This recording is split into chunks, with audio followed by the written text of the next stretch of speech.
Welcome everyone, welcome দাউকির উমগাত নদীতে। প্রকৃতির এক অপার বিস্ময়। এই উমগাতের জল এতই স্বচ্ছ যে ওপর থেকে নদীর তলদেশ পর্যন্ত পরিষ্কার দেখা যায়। জলের নিচে রং বেরঙের নুড়ি পাথর আর ভেসে বেড়ায় ছোট ছোট মাছের দল, যেন মনে হয় নৌকাগুলি হাওয়ায় ভাসছে। স্থানীয় মানুষজন এই নদীর পরিচ্ছন্নতা বজায় রাখতে অত্যন্ত যত্নশীল, যদিও এখন জল বেশ ঘোলা, বর্ষাকালের পরের সময় কিনা।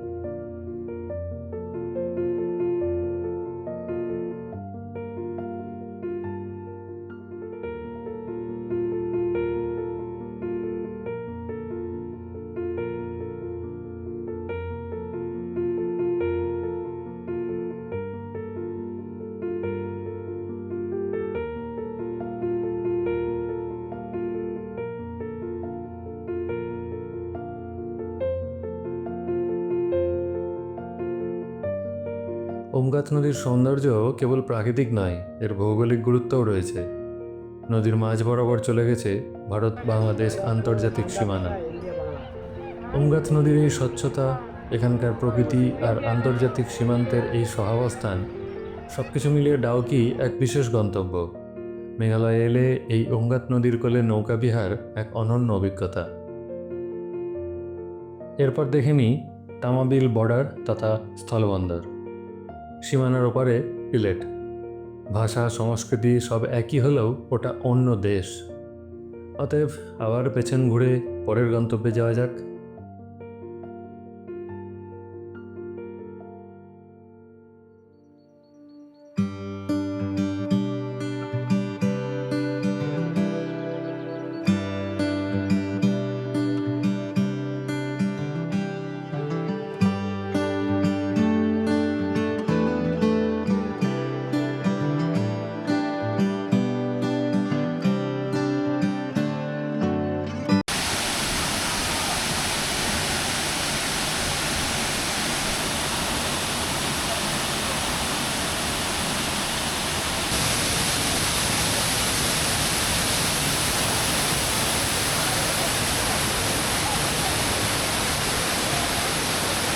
ক্রাংশুরি ওয়াটারফলস মেঘালয়ের পশ্চিম জয়ন্তিয়া পাহাড়ে লুকিয়ে থাকা এক নৈসর্গিক সৌন্দর্য তথা মেঘালয়ের অন্যতম জনপ্রিয় আকর্ষণ।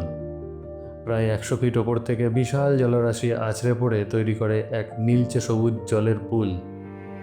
বর্ষার সময় এর জলপ্রবাহ বাড়ে, তবে শীত ও বসন্তকালে এর স্বচ্ছতা সব থেকে বেশি দেখা যায়।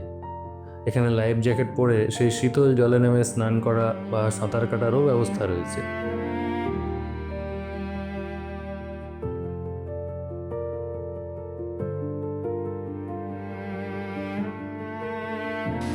পর্যটকের ভিড় থেকে একটু দূরে আসতে চাইলে চলে আসতে হবে জলপ্রপাতের ওপরের অংশে।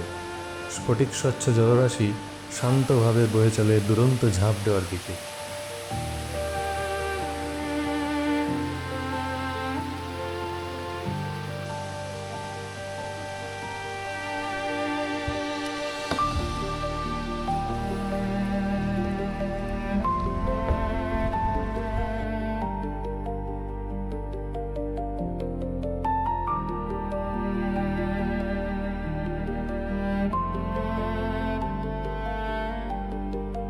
এবারে যাওয়া যাক একটু ইতিহাসের সন্ধানে। অল্প পরিচিত এক জায়গা, মনোলিথ গার্ডেন নাটিয়ান। এটি মেঘালয়ের প্রাচীনতম এবং বৃহত্তম প্রস্তরস্তম্ভের সংগ্রহ। 16 শতকে জয়ন্তিয়া রাজাদের দ্বারা স্থাপিত এই মনোলিথগুলি মূলত স্মৃতিস্তম্ভ বা বিজয় স্মারক হিসেবে পরিচিত।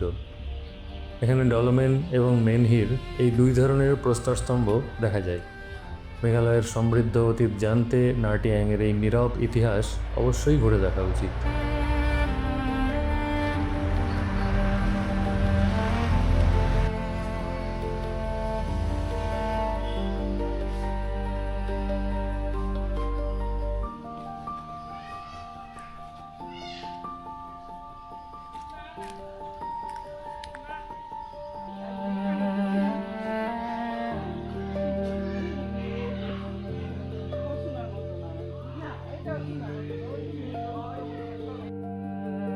একই সাথে এখানে দেখে নেওয়া যায় অন্যতম সতীপীঠ মা জয়ন্তী মন্দির।